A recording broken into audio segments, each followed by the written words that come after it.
Hello दोस्तों, क्या बात है। मैं लेकर के आई हूँ आप लोगों के सामने एक नागिन को। तो आप लोग समझ ही गए होंगे कि अंजलि की जो नेक्स्ट वीडियो आप लोग शाम को 9 बजे देखने वाले हैं वो होने वाली है नागिन डांस के ऊपर।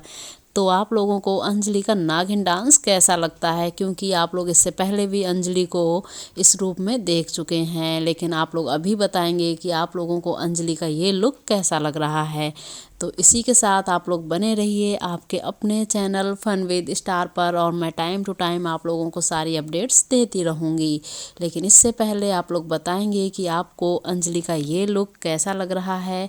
और नेक्स्ट वीडियो देखने के लिए आप लोग इस वीडियो को इतना ज़्यादा शेयर कीजिए जिससे कि अंजलि की मेहनत रंग लाए, क्योंकि आप लोग देख ही रहे होंगे कि अंजलि कितना पसीना पसीना हो गई हैं, यानी कि इन्होंने बहुत मेहनत की है इस वीडियो के लिए।